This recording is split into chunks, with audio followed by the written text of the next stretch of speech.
What's up, everybody?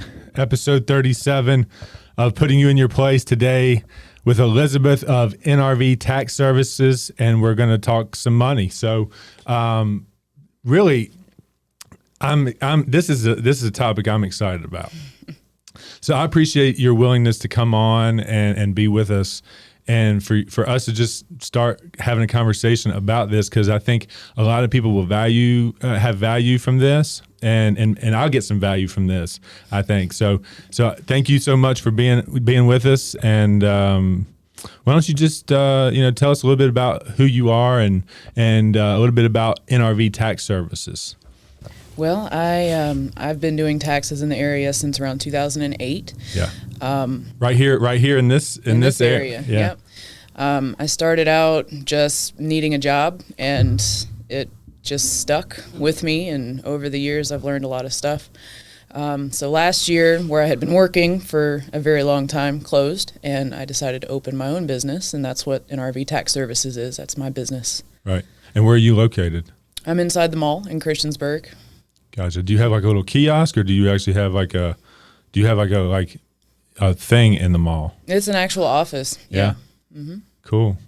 And you're just regular 9 to 5 over there? Like people can come in during like business hours? Or do you have like after hour, what are your hours over there? Right now we're open from 10 to 7, which is the mall hours. Gotcha. We're open Monday through Saturday. So we take walk-ins, we take appointments. We can do virtual as well. We have a portal where we can have people sign and pay and Zoom and all that stuff that is the world right now. Gotcha. And, let's just dive right into some of the topics here.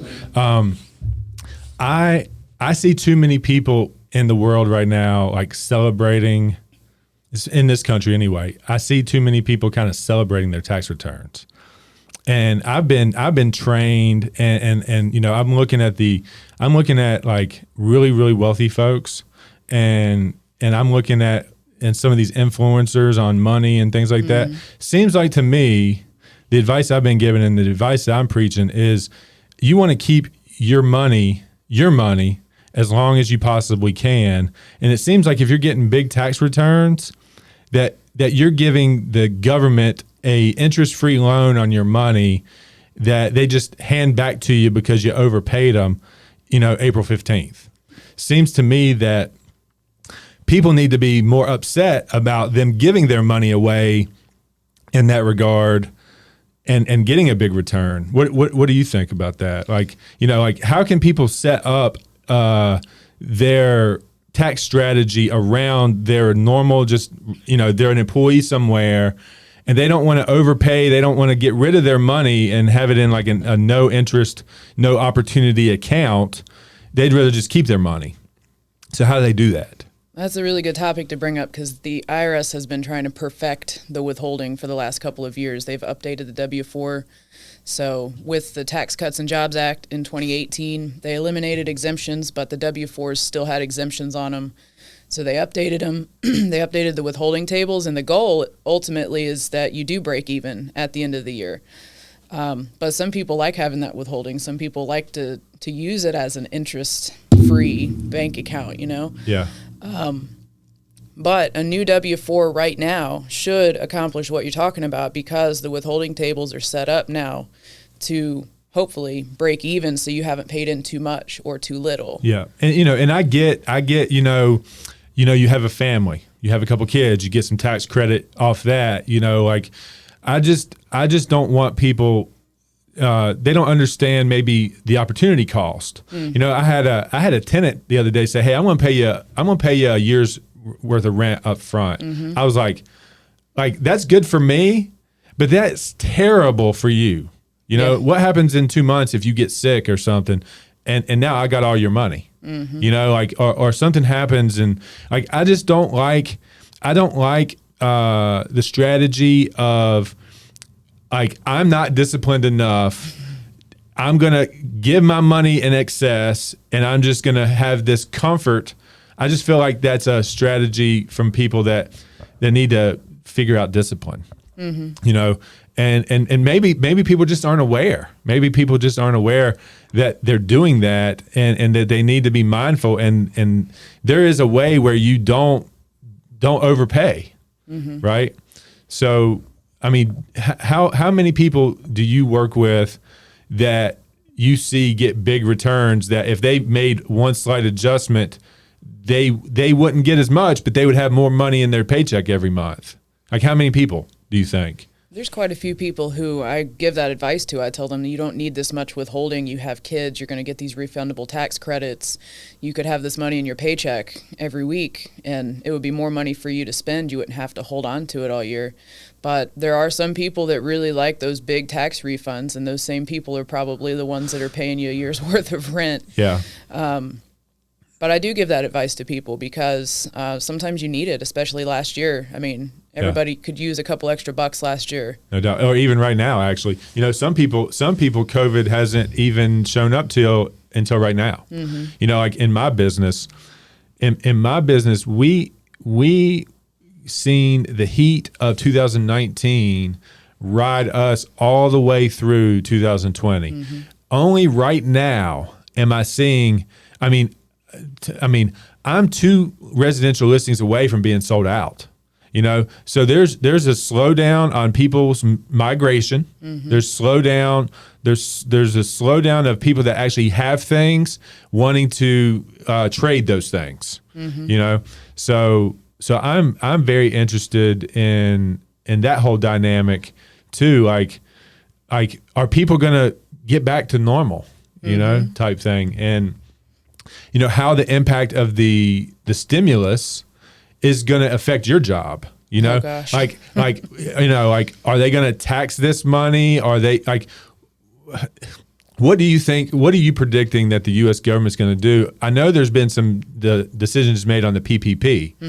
Like the federal government is not going to tax me the PPP money. Now the state's still trying to decide, but federally, they're not going to come after the $40,000 that I got on the first round of the PPP, thankfully. But what does that mean for the unemployment folks? What are you predicting? Like, what are you seeing that is happening that will affect people that got this money? Do you think that it's just going to be totally forgiven, or do you think they're going to, like, the government's going to want to tax that stuff? Well, right now they're working on the unemployment part of things. I don't know the exact figure off the top of my head. It's somewhere around 10,000, I think, of the unemployment. They're working on signing that this week, I understand, but I make it a point not to read that stuff until it's final because they make so many changes before it's done. Now, if that goes into effect, who knows what will happen? There's a number of ways that it could go. Maybe the IRS makes adjustments. Maybe you have to file amended returns. What a nightmare! What a nightmare that would be for you. I mean, for the tax professionals, you know, they're making decisions that could affect a filing that's already been done and already awarded a return. You know, so when the IRS comes back and say, "Gotcha," you know, like they're going to start asking for more of that money over time. Just doesn't seem fair. So I hope we have reasonable leaders that understand that and that will not come after the normal working class to make up the money that was given during this crisis. So that's what I hope for. But, you know, some people got too much stimulus. Some people, situations change. People get divorced. People get married. People switch off claiming dependents. So the IRS based the stimulus payments on prior year information, but it's reconciled with your 2020 tax return. So there are some people who are due additional stimulus payments based on their 2020 tax return. There are some people that got too much, and the IRS is not making those people pay it back. So that's one plus, at least. Right. Well, we do actually have one question from an audience member. All right. Shoot. Katrina Milburn wants to know, do you have to file taxes if you were on disability and have dependents? She says she did, but didn't get a return. Well, you don't necessarily have to file taxes on disability. If it's Social Security disability, there's probably not a filing requirement. If that question relates to the stimulus payments, there was a non-filer tool last year that allowed people to claim their dependents if they're on Social Security so that they could get their stimulus payments for their dependents. It's unclear how that's going to work with this new one that they're talking about doing. Gotcha. So I guess the answer is like, we don't know yet. Like, typically a person on disability does not file a tax return, right? Yeah. But in this age with extra money being delivered on top of that, there still might be legislation that requires that money be taxed, right? The stimulus money? Yeah. Right now, there's nothing in the works with it being taxed, but it is linked to your tax return. So the non-filer tool that I talked about last year, a lot of people didn't realize that was actually filing a tax return. It was filing a return with zero income. And some people thought, well, I'm not required to file a tax return, so I'm going to use this non-filer tool. And they went and did that, and they filed a zero return, but really they had a couple $1,000s in income. So that's another mess that was made just by linking taxes with all of the stimulus funds that went out last year. Gotcha. Interesting. Well, so I want to get into, the impact, because, we're hearing all this stuff in the news that they're going to roll back the Trump tax cuts, right? So tell me exactly how the average worker that you've seen, how the average worker that repeat client that's earning pretty much the same amount of money, how have they been affected by that Trump tax cut? Somebody that itemizes, I think there was some discussion on like how it affected itemizing your tax return, and did it really affect working people here locally with more money? Did it actually provide them more money? So what was your experience with the Trump tax cut, and did it include more money for working folks? And when they roll that back, what could that look like? What do you think? The biggest change was the standard deduction. It pretty much doubled the standard deduction, and it eliminated exemptions. So for let's say a married couple with no kids, they would have gotten a standard deduction plus an exemption for each taxpayer's spouse and husband. Yeah. Now they just get one standard deduction, and that standard deduction is a lot bigger. So this might relate to some of the people that are buying houses from you, because that first year they're going to pay a lot of mortgage interest. And maybe in that first year, those people used to be able to itemize, plus they also still got the exemptions.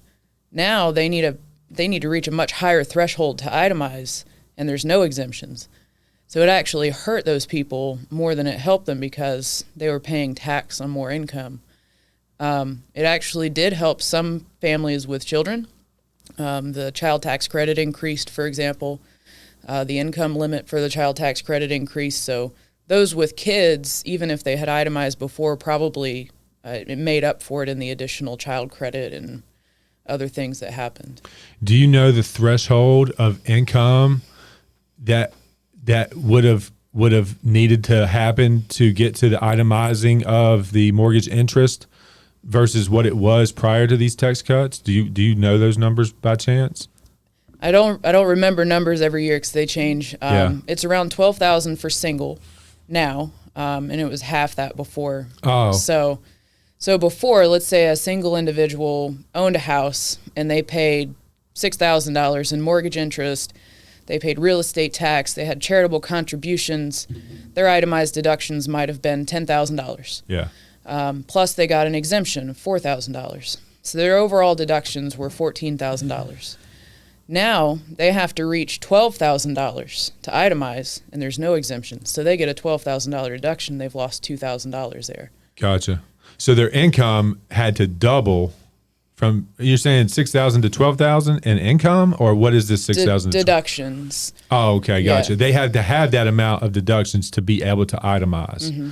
Gotcha. So the income that they bring in doesn't matter. It's actually how much money they can itemize or they can deduct before there would be qualification for to be able to itemize. Right. And gotcha. All of the itemized deductions are deducted off of your income, and the end result is the amount you pay tax on. So if you have fewer deductions, or if you're just taking the standard, whereas before you could itemize and get more deductions, then you may be paying more tax. Yeah. They did lower the tax rates with the Tax Cuts and Jobs Act, but for some, they still saw a little increase. But usually it was the single people, no kids, or married couples that saw a difference there. Another big change was the employee business expenses, which is kind of a topic this year because a lot of people are working from home. Yeah. But because of the Tax Cuts and Jobs Act, a home office isn't deductible as an employee, only if you are self-employed. Right. And there's a lot of people that were wishing for that deduction this year. Hey, I made big accommodations to work from home, and where I'm an S corp, I get no benefit on anything to do with the space that I'm using at my home. Now, maybe I can deduct, the little. I bought this like $6,000 alt workstation where it like has a screen and I can like recline and I can it's like a luxury item pretty much, but it's a productivity item too. Like it's built to be like, I've got like a 3-monitor setup here and I'm very productive in that situation. So I made that accommodation. Hopefully I'll be able to write that off as a business expense.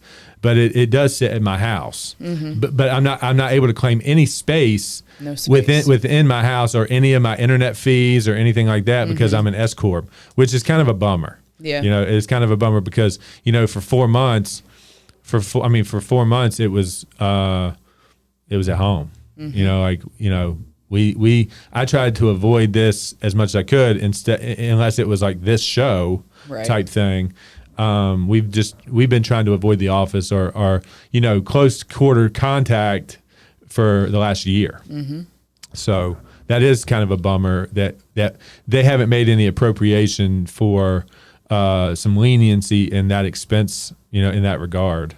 Yeah. So, but Elizabeth, am I correct in that you're saying that so if people were forced to work from home because of COVID, they can't write things off like their internet or like the expenses they had to do, like if they had to get themselves a laptop or anything like that can't be written off? Not as an employee, but businesses can reimburse for those things. Yeah, and then that would be a write-off for me. If I'm providing employee equipment, then that's a write-off for me. Yeah. Yep. But Sky, the thing about you, man, if you played this right, if you set up strategies around your skill set, it feels like you should have something in your name that solidifies your business outside of this office, and that you can start collecting these things and doing these things and setting up your company out of your house that is in conjunction and runs parallel to what you're doing here for me.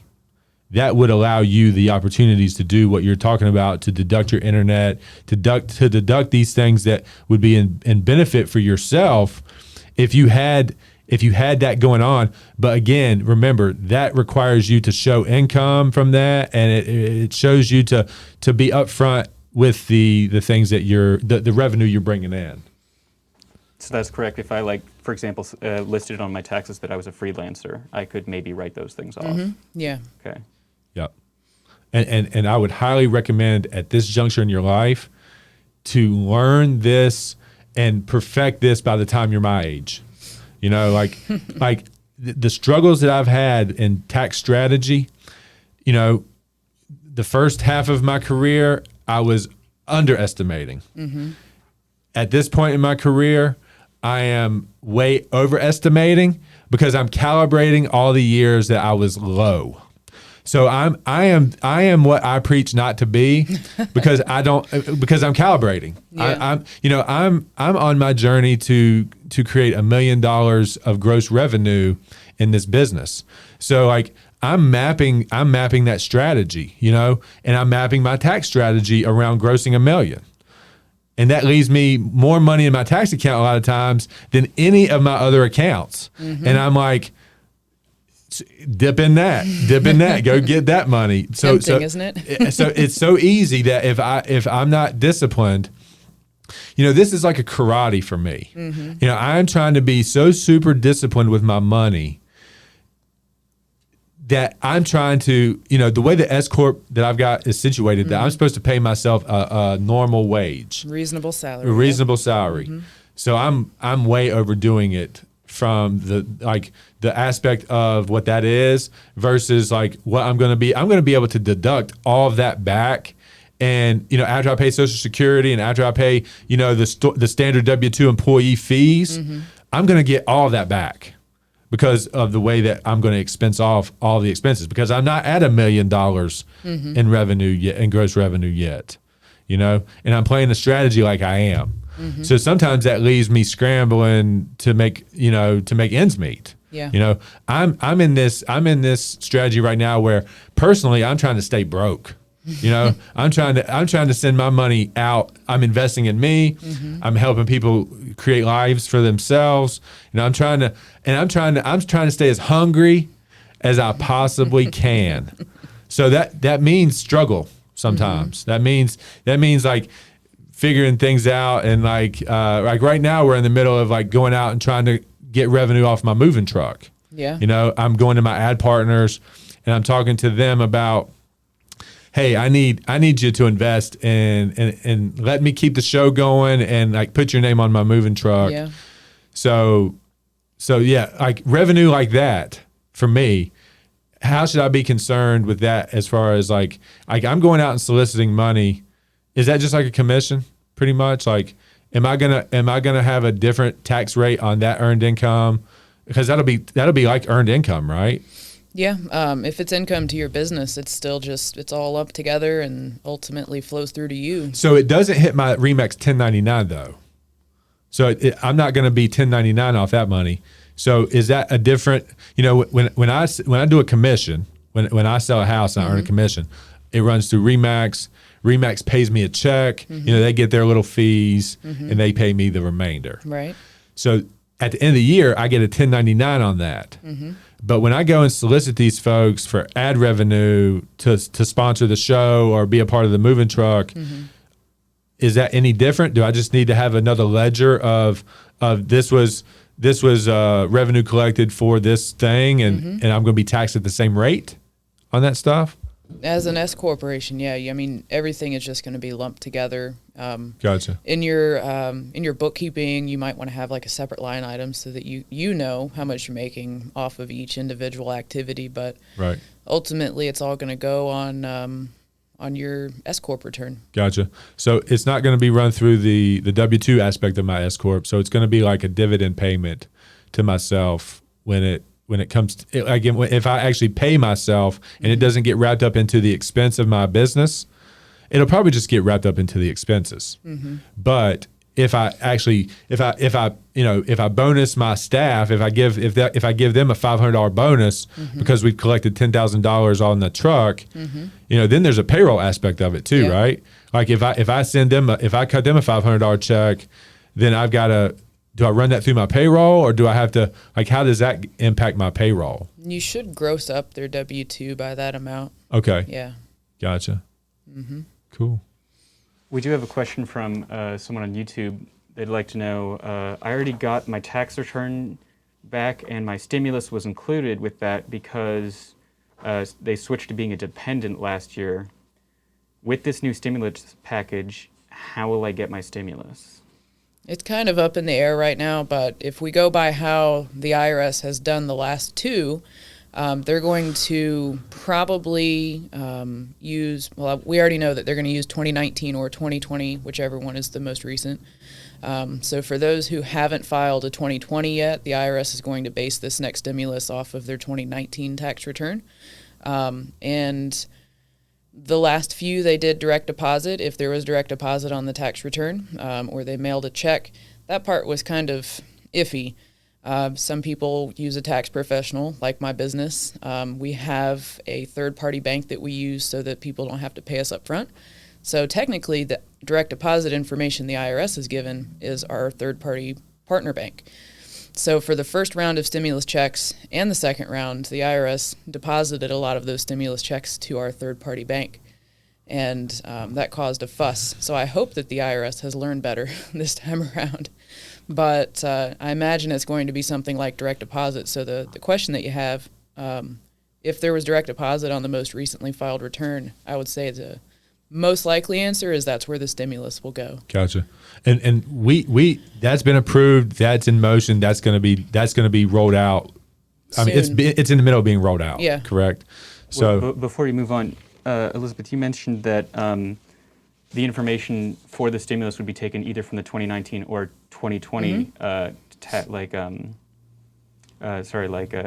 return or like taxes. Is there a reason someone would choose not to file until after they get their stimulus payment? There has been a little bit of planning on that. I've heard some other tax people holding on to some 2020 returns pending knowledge of how this next stimulus is going to be treated. For example, the income limits were kind of in question. I think they've reduced the income limits pending the approval of everything. But so somebody who was right there on the edge of the last one, maybe their income was almost too high or maybe a little bit too high. Maybe they've waited to file their 2020 return. That's good. That's good because the income you're bringing in is definitely going to be, if you're borderline in it, that's a good strategy. Mm-hmm. If you turn in that 2020 and your income have gone up behind over the threshold, then you may not then qualify for the next round, right? Mm-hmm. Yeah. Yeah, because if you haven't filed 2020 yet, they're going to look back to 2019, and if your income was less than, just like when they issued the first round of payments, there were so many people who got them that weren't qualified. They're not making those people pay them back. In certain circumstances, they do have to pay them back, like non-resident aliens who got stimulus checks should be paying those back. Yeah. There were a lot of deceased people who received stimulus payments. So there's a big margin of error with these because they're basing it off of prior year information. I know there's been a ton of unemployment fraud going on too. Mm-hmm. It's just amazing when this stuff happens, how the crooks come out and people are looking at ways to take advantage of the situation. It's remarkable. It's crazy. Yeah. Really. I haven't seen anybody with a fraudulent unemployment claim, but I've heard of a lot of that going on. Oh, there's tons of it. I mean, the news is reporting the majority of it out of California. Mm-hmm. It's wild. Yeah. Wild. And they're getting returned mail on like the addresses that were given for the unemployment. Like the address doesn't even like. Mm-hmm. Yeah. Yeah. It's like a commercial place or something. There's a lot of identity theft with taxes, with unemployment, with all that stuff. Something new this year, actually, the IRS made it that anybody can request a PIN number, an ID theft PIN number from the IRS. It used to be if you only lived in certain states, you could request that. So now anybody can request one. And what that means is that your return can't be filed unless that PIN number is present. So that protects some people from identity theft, but not from unemployment, unfortunately. Yeah. Yeah, I'm way too free with my information. Like I'll send financial statements, I'll send things with my Social Security number just over Gmail. You're just begging for it. I am. I need to I am getting to the point in my life where I don't trust a lot of things, especially with the government or the big tech companies type thing. So, I mean, I definitely need to be careful with that stuff. I think it's reasonable to start actually thinking that might be something that we need to worry about. So encrypted emails or hand delivery, like I'm definitely a proponent of that with key crucial information. Oh yeah. That could really like devastate your life. And someone getting a hold of your Social Security information or tax information, I think that's a risk we all need to really take seriously. Oh yeah, and the IRS has a lot of rules for us as far as that stuff too. I get people who will call and ask me to email them a copy of their tax return, and I can't do that because who knows who's going to get that email or even a fax. If I send a fax with tax return information, anybody could just walk up and pick it up. So there's pretty specific disclosure regulations with the IRS with regard to that, and I think they're rules that everybody should follow. Nobody should be sending their Social Security number in a way that other people can grab it. Yeah. No offense. Hey, no doubt, no doubt. Well, I just want to get back to kind of like your journey. Me and you share something in common, that little kids don't really grow up and dream of being a real estate agent, or they don't grow up being ready to be a CPA or a tax service person. Mm-hmm. So take us through your journey of how you got on this path. Are you a transplant to the area? Tell us about your, who influenced you, who took care of you and who put you on this path to, mm-hmm. You've opened your own business. Mm-hmm. That's amazing. Yeah. That takes a lot of belief, So I just want to commend you and make you aware of the courage that it took for you to do what you're doing. And, we don't really know. We've been office neighbors, but I'm proud of you. I'm proud of you. And the fact that you're doing this and you're trying to provide service for the community, I think it's a great thing. So again, just take us down the journey of how you got to where you are in this thing. Yeah, my first experience with anything tax related was I was 19. I was unemployed, and I got a job at a tax service standing on the side of the road dressed up like Lady Liberty. I won't say the name, but they had a class, and I took the class because I would have much rather be inside doing taxes than outside in the cold. Yeah. They did not hire me to do taxes. So that fall, I saw a sign at where I was up until last year. And they also had a tax class, so I signed up to take it. And the rest is really just history. I'd been working there. Am I allowed to say the name of the place? At Jackson Hewitt. Yeah, Dave. A shout out to Dave Henry. Yes. He's a client of mine, and again, a neighbor of ours for so long, and I appreciate him. So he helped guide you and nurture you and kind of push you into the path that you're on.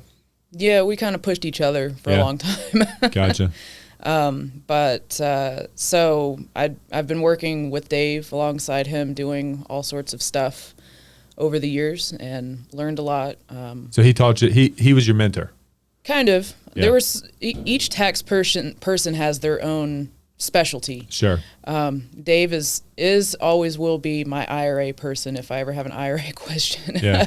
That's just not my thing. All right. I dabbled a bit in tax debt resolution in the around 2011, 2012. And that's something that Dave wanted to learn more too. So we've kind of helped each other along the way, learn certain things that the other wasn't as familiar about. Yeah. But ultimately, yes, he was the person that brought me this far. Gotcha. So now you're off on your own journey, and there's a saying out there that what got you here won't get you there. Mm-hmm. So again, Dave's page turned, and now you kind of get to go off on your own thing. And are you looking for help, or are you to the point where you've got some help, or tell me, the growth of your business. What are you hoping for in the growth of your business? Well, I actually hired one of the employees who worked for us. Gotcha. Nathan, he worked in our Parisburg office, so Gotcha. He's working for me. Also hired another person who had worked here in this office when we were here, Margaret. So I have 2 employees working for me. Nice. They're part-time, but it's great having an extra body there, because I don't think I would have lasted until today for this tax season by myself. Sure. So the end game for you is just a small hand. I want to encourage everybody that has something great to get big. Mm-hmm. Are you the next Brown Edwards? Are you what? Where do you see shout out to them. I know they're the biggest accounting firm in the Roanoke New River Valley. Do you see growing to that type of company, or do you see more of what you had in this space, just replicating that and riding that out? Well, when we were in this space, it was under the franchise. Yeah. I do a lot more stuff than what that franchise offered. Gotcha. So bookkeeping, payroll help. Tax debt resolution is another big one. Gotcha. If I had to pick something I would like to see get big, it's probably the tax debt resolution. Gotcha. That's one of the bigger differences between a CPA and an enrolled agent, which is what I am. Yeah. Enrolled agents really just specialize in taxes and representation. So if somebody owes money to the IRS, I can probably help them fix it. So Gotcha. Yeah, that's interesting. So take me through that. Take me through somebody that maybe forgot to file a couple of years, and now they really want to get it on track because they've got threats coming in the mail. And take me through what you can provide somebody that just burn up all their money and they didn't have the taxes that they were supposed to withhold and they can't pay. Tell me about a situation that you might have had and how you can help. Yeah. I have a perfect one, actually, one that recently was resolved. This individual hadn't filed a couple years of tax returns. They were self-employed, and the IRS prepared a substitute tax return, and that's what they do when they can see that you're going to owe them money, but you haven't filed a return, so they do it for you. They don't give you any deductions because they don't know what your expenses are. So this person had a tax lien filed against one of their pieces of property for $104,000. Wow. Upon reviewing their tax information, though, I saw that they had a lot of expenses. So what we did is filed a tax return, and that reduced it down to $20,000. So $80,000 of savings just from filing a tax return. Right. So what the remedy of that tax lien would be is they come up with $20,000 to pay the IRS, or they sell the property that the lien is against, and then the IRS will get the $20,000 on the lien, and you'll get the remaining amount, whatever's minus your debt on the home, you'll get that, and that'll be satisfied, right? Yeah, and that's exactly what happened. That's how this person found out they owed the money, is that they were trying to sell the property. Yeah. And they found out about it. It took about 6 months to get everything taken care of, but they were able to sell the property recently, and now they owe nothing. So that's the remedy for the IRS, is they're gonna scour the earth to see if you own anything, and they're gonna leverage that so you can't sell it until they get paid. Right. So. And tax liens are public record. You can go straight to the courthouse and see who has a tax lien filed. So that results in usually quite a few advertisements in the mail. Right. Yeah. Yeah. Hey, look, I'll be completely honest. I've been there. This life, these commissions you get in, you don't realize when you're young that you've got a responsibility.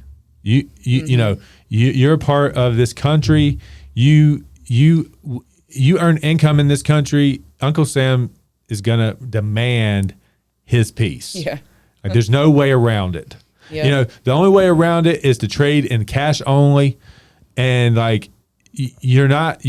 I kind of feel like it's a patriotic duty as well. Like, you get the services and the freedoms and the opportunities that this country affords you. You should claim some income if you're making the income. Yeah. Everything is reportable. Yeah. It's actually it is in the publications that illegal income should also be reported. So all the drug dealers out there need to remember to report their income on their tax return. Yeah, right. Now, is that how they got Al Capone, or was it something else? I don't know.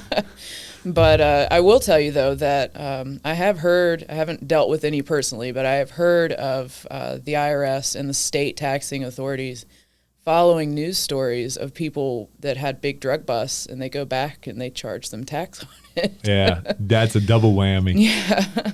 No doubt. Any other questions so far there, Sky? I think we've got a pretty good episode here. We've talked, we've got war story. I mean, we've followed this outline fairly well, I think, without actually like paying attention to it and going down it. Maybe there's some things Elizabeth wanted to talk about. Yeah, you talked about, where we can find you at the New River Valley Mall. We talked about your hours. Do you have any kind of social media presence? going on? I have a Facebook page. I'm not all up in social media. I mean, I'm on Facebook every day, but that's really all that I do. My kids tell me Facebook is for old people. Yeah. TikTok is the new thing. Oh God. Hey, Scott, I have a TikTok link here. Let's try this again. Last week we tried to bring up a TikTok link and get a reaction from our guest. Derek Nowlin was with us last week, and shout out to Derek. He was our guinea pig on this stuff. So what we're going to try to do again this week is we're going to bring a link up. We're gonna watch this thing, and we're gonna have you react to it. Okay. And let's just see if we can pull that off this week. I think you had the sound. I remember you cutting the sound all the way down last time we were. I make $90,000 a year. According to the federal tax bracket for single filers, that puts me between $85,000 and $163 at the 24% tax bracket. Multiply 24% times my $90,000, that's $21,600 in taxes paid, leaving me a take-home pay of $68,400. So here's the thing, that's actually not how taxes are calculated. Taxes are actually calculated in a 7-bracket system where you only pay 10% of your income under this number, 12% of your income between those two numbers, 22% of your income between those numbers, and so on. So in the case of a $90,000 a year salary, you pay 10% of the first $98.75, 12% of the next $32.50, 22% of the next $45,400, and you're only paying 24% of $4,475, totaling your taxes of $15,679, leaving you a take-home pay of over $74,320.50. It's important to know how you calculate your taxes. I hope this helps. So number one, I want to encourage you to do things like that. Yeah. Like that is the new game. Okay. The organic reach on TikTok, as dismissive as we want to be on new technologies and like new ways of communication, me and you as salespeople, because that's what we are. We're running a business. We are salespeople. Even we're totally different things. You want to sell your service. I want to sell my service. That's it. Yeah. So like you doing that type stuff. Excuse me here. I'm like it's going wild. But to encourage to encourage you to do more things like that to grow your business, to get more people understanding who you are and what you're providing. Yeah. That's going to lead you to a nice life. That's wild. Random hair. But anyway, so number one, that. Yeah. I want to encourage you to put your voice onto these platforms. Don't be afraid of the camera. Don't be shy. That's going to lead to you more business, more opportunities, more advantages. It's an attention game. Yeah. Number two, let's talk about what he actually said there. So when I've been coached a lot to save 30% of all my money. That's what's probably leaving me broke because it's way overdoing it. So like, at what point do I need to be like, okay, I made this amount of money. These should be my withholdings. Yeah. Well, he didn't mention the standard deduction or itemized deductions there, so that all comes off of it before that calculation happens. Gotcha. But he's right. There are different brackets. So the way that he explained the different levels of you pay tax on this amount at this percent and that percent and next, that is correct. 30% is usually what I hear when people are self-employed, because 15.3 is your self-employment tax. So if you're self-employed, if your profit on your tax return is $10,000, you're going to pay 15.3% in self-employment tax on that $10,000. Now, maybe you have some other income, and your marginal tax bracket is 12%. Then you're effectively paying roughly 30%. I think 30 is just kind of like a round number that people used. Right.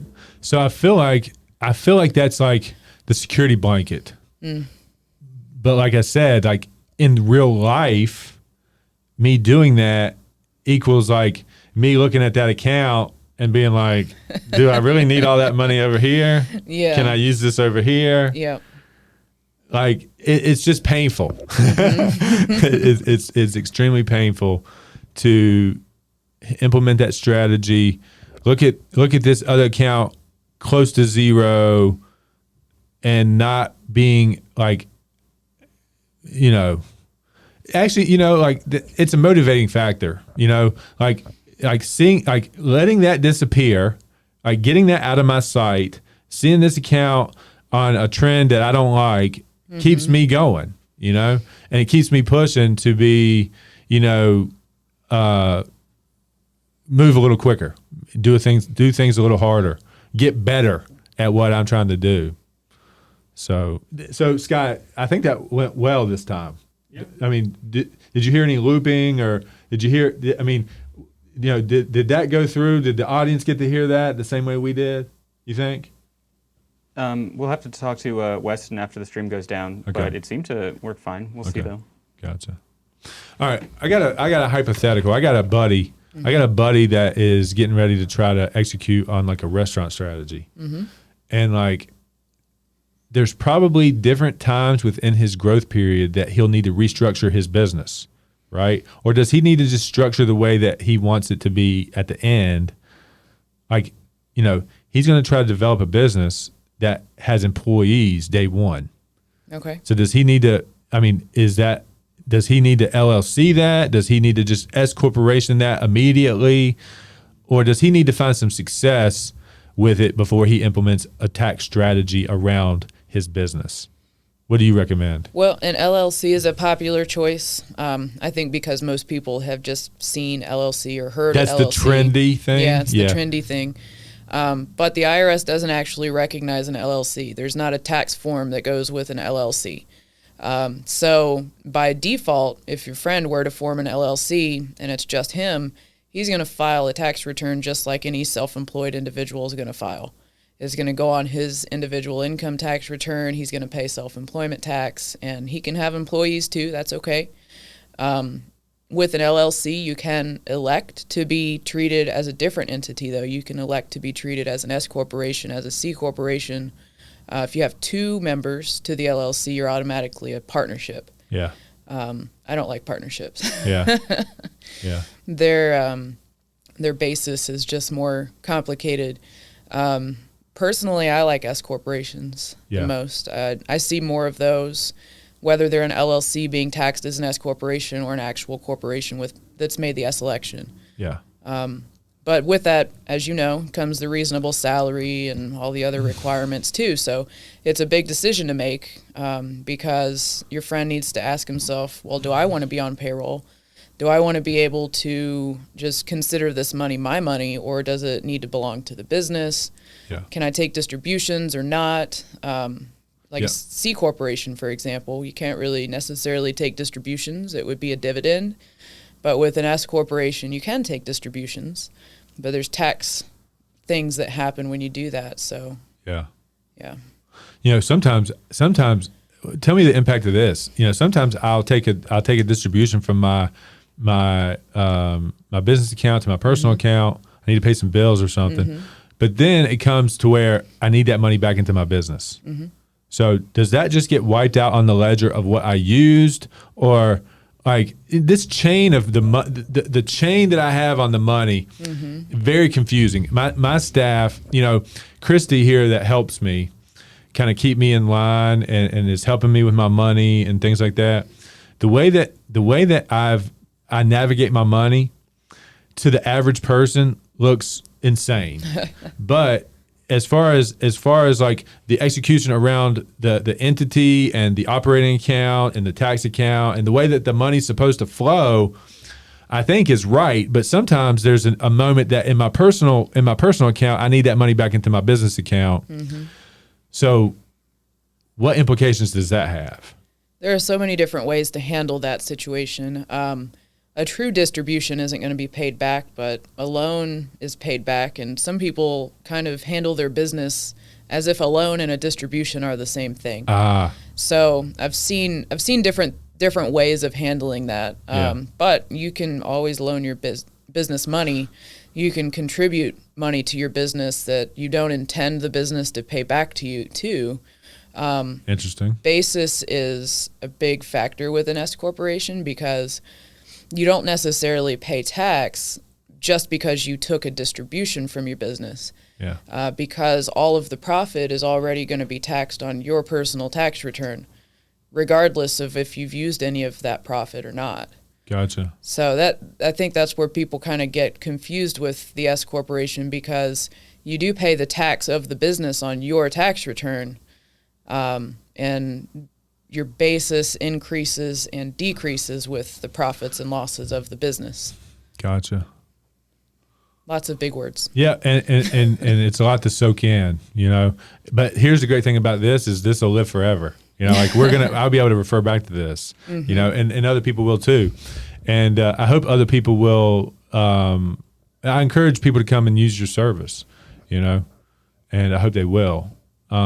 Pretty much. I mean, I think that's a pretty good episode. I mean, I'll give you the last word, you know, to just you know, kind of wrap this thing up, and then I'll kind of like introduce our next week's guest type thing. So again, I appreciate you being here, and you know, just like tell people where they can, you know, Facebook page or phone number or whatever information you want them to have that they can contact you. Let's, you know, give that to them. Yeah. Well, I'm on Facebook. I have the app on my phone, so I'm always responding to messages, even when I don't need to be working after hours, but this time of year I work all day.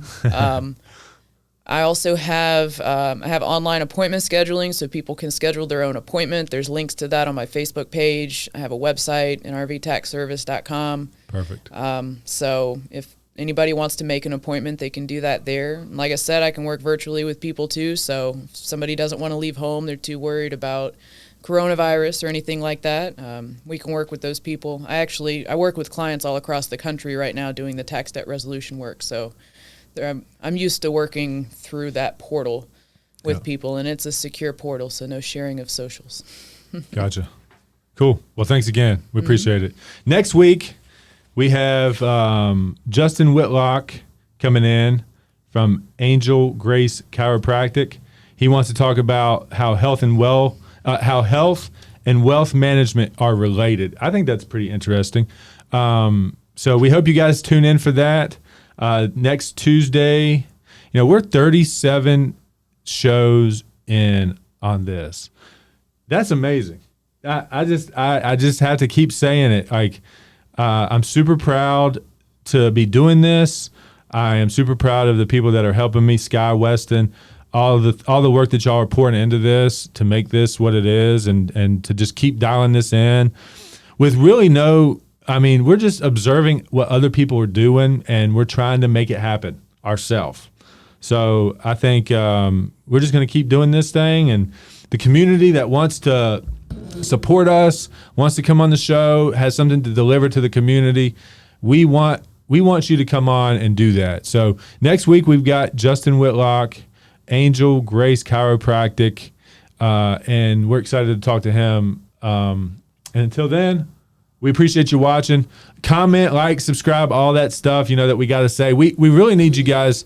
We really need you guys to support this with comments and sharing of the video, and run over to YouTube and give us a subscription over there, just so you guys get notified anytime that we do this. You'll get an email. You'll get an email from us that we've went live, and you can pick us up there. And then, you know, obviously we got to plug Spotify and Apple Podcasts. You know, we're on all these platforms. So if you're riding down the road and you want to hear what we have to say, you know, throw us on Apple Podcasts or Spotify, and you can hear the show at in that regard as well. So thanks for everybody's support, and we'll see you next week.